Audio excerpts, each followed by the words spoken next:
Mic test.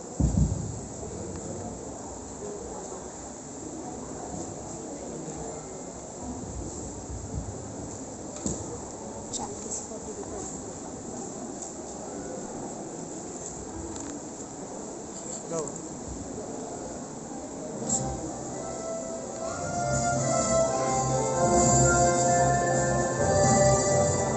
Artista Patrol 24 oras.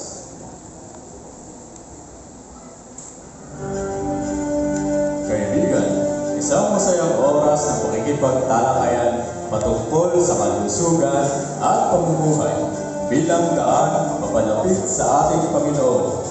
Ako, ang inyong lingkod, Ryan Dawayan, kasama ang aking kaibigan.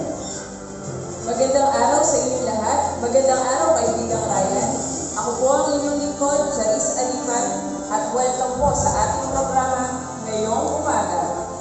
Oras ng kalusugan. Sa araw po ito ay ating mapag-uusapan ang kahalagahan ng kalusugan at pananampalataya. Ang dalawang ito ay hindi magkaibang bagay, kundi magkaugnay na aspeto ng ating buhay. Tama ka dyan, kaibigan. At ngayon, mayroon tayong inihanda. Tayo ay nangalap ng mga biyasa at professional ukol sa topikong ito. Maghahatid sa atin ng amulat ang ating kaibigan na si Maggie Mendez. Halina at ating panoorin.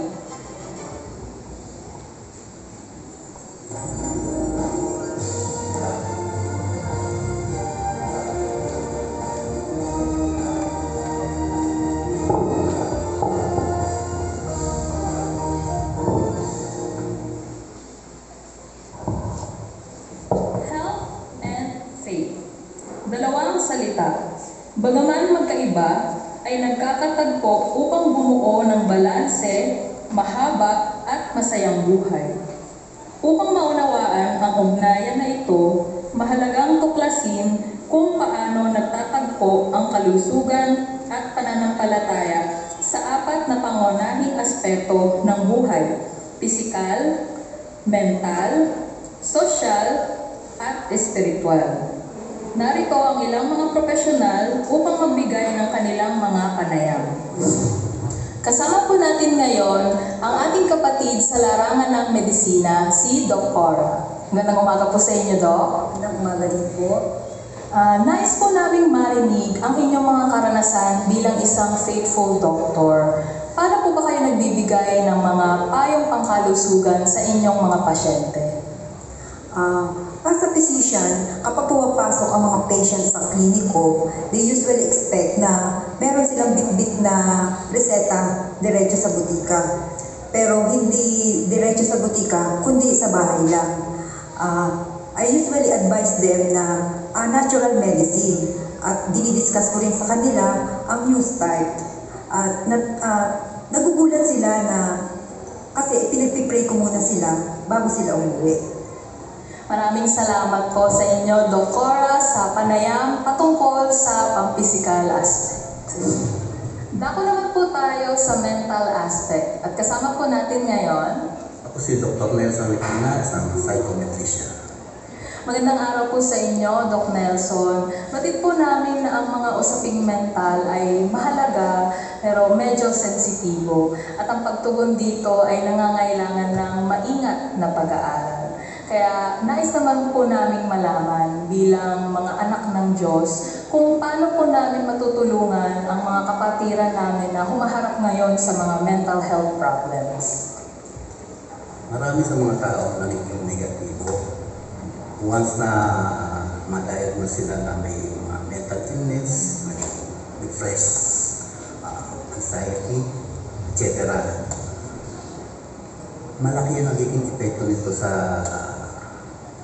ating pagdalo sa simbahan, sa ating community. Ang simbahan o ang tanging simbahan ay siyang dapat mag-open at mag-welcome sa kanila. Kinakailangan natin silang abutin at i-share ang mga pabalita. Love, peace, only Jesus can offer. Maraming salamat po sa inyong panayam, Doc Nelson, patungkol po sa mental aspect. Magandang araw po sa inyo, Miss Eva. Magandang araw din naman. Bilang isang social worker, mapunta naman po tayo sa ating mga social needs. So, sa inyo pong trabaho at karanasan, maaari niyo po bang ibahagi sa amin ang kahalagahan ng social aspect sa ating pong kalusugan at buhay Kristiyano? Naniniwala ako na hindi lamang sa physical na aspeto ang ating pagtutuunan. Importante din dito ang mental at spiritual na kalagayan ng bawat mamamayan. At kailangan din na nagpo-focus tayo sa mga ganitong bagay like sa institution ng Adventist, meron tayong departamento na kung tawagin ay ACS or Adventist Community Services. Dito ay pwede tayong magsagawa ng seminars or workshop para ito ay maipalaganap natin ang ating mga salita. And besides, meron din tayo, pwede tayong makipag-ugnayan sa anong tawag dito, ay komunidad para makatulong sila sa atin na makapagdalaw tayo sa mga public hospitals or kahit sa anong private hospitals and sa mga city jails at maipamahagi natin ang mga salita ng Panginoon. At sa aking profession na ito ay masasabi ko na hindi ako nagpo-focus sa basta trabaho ko lang bilang isang social worker. Importante naman ipalaganap natin ang salita. Kaya I see to it na sa bawat aspeto ng ginagawa ay ma-integrate natin ang salita at ang salita ng Diyos para maisakabuhay ng mga tao at ng mga nakakasalamuha natin na mayroong Diyos na makapangyarihan sa lahat na dapat nilang makilala. Yun ang una sa lahat. Maraming salamat po, Miss Eva, sa inyong pong panayam patungkol po sa social aspect. And last but not the least, ang ating pong spiritual aspect. Kamusta po kayo, Pastor? Pastor Maynard, bilang manggagawa ng Diyos, ano po ang inyong masasabi sa relasyon ng kalusugan at pananampalataya? Bilang pastor, naniniwala ako na mahalaga ang pangalaga sa ating kalusugan bilang bahagi ng ating pananampalataya at paglilingkod sa Diyos. Sa aking mga sermon, palagi kong ipinapaalala ang kalagahan ng kalusugan at sinusiguro ko kasama sa mga aming mga gawain ang aspeto ng kalusugan tungkol sa pagkakaroon ng healthy potlucks, pagkakaroon ng oras sa physical na aktibidad at pagpapalaga ng pahinga at sabat. Maraming salamat po sa inyong panayam, Pastor, patungkol sa spiritual aspect. Atin pong nakuha ang mga panayam ng mga professional workers in Christ patungkol sa mga pamamaraan kung paano tayo mamumuhay ng mahaba at masaya kasama si Kristo sa ating mga buhay. Sa pag-aalaga ng ating katawan, paglinang ng ating kaisipan, pagbuo ng matatag na relasyon sa kapwa, at pagpapalalim ng ating pananampalataya, hindi lamang natin pinapahusay ang ating personal na kalusugan, kundi sinasaalang-alang din natin ang pagpapanatili ng isang harmonious lifestyle na nagpapatunay na ang kalusugan at pananampalataya ay magkaugnay sa isa't isa. Ako po si Maggie Mendez, nag-uulat para sa Oras ng Kalusugan. Back to you, kaibigan.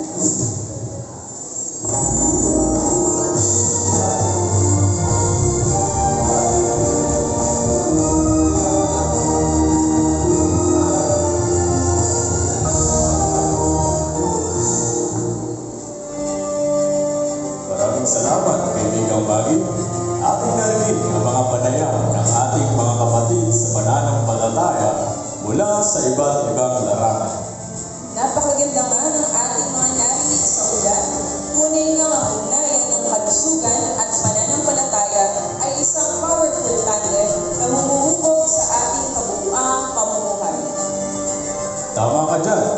Sa pag-aalaga ng ating pisikal, mental, sosyal at espiritual na kalusugan, nililikha natin ang isang balanseng pamumuhay na puno ng kasiyahan at layunin. Kaya dapat tayong magpasalamat sa Diyos sa ibinibigay niyang kalusugan sa atin at syempre, atin itong pangalagaan. Katulad ng mga panayam ng ating mga kaibigan kanina sa ulan. Sabi nga sa 3 John 1 verse 2, Dear friend, I pray that you may enjoy good health and that all may go well with you, even as your soul is getting along well. Kaya lagi nating ipanalangin sa Panginoon na tayo ay gabayan sa pangangalaga ng ating buhay hanggang sa kanyang muling pagdating. Napakaganda ng iyong sinabi, Charis, at nawa ay ating maisabuhay ang ating mga narinig ngayong araw. At ngayon, ating pong pakinggan ang ihahandog na tinig ng ating kaibigan.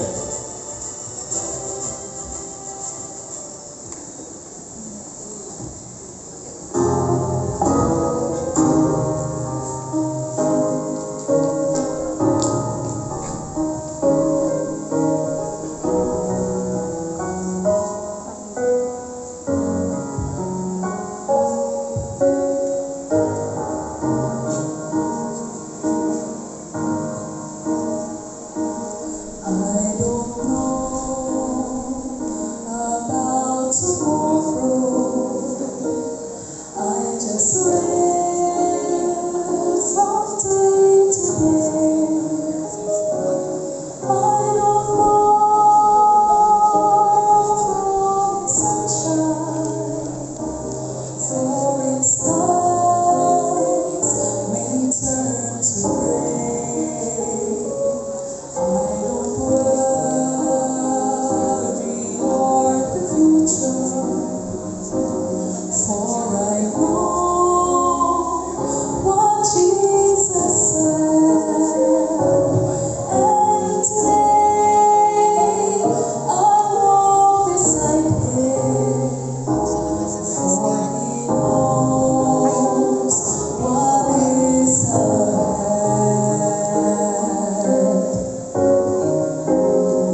pakinggan ngayong araw. Pagpalain po tayo nawa ng Diyos. At muli, ako po ang inyong lingkod, Kapatron, kaibigan, Ryan Dawayan. At ako po ang inyong lingkod, Charis Alipan, naghahatid pabalita. Para sa bayan ng Diyos. Hanggang sa muli, kaibigan.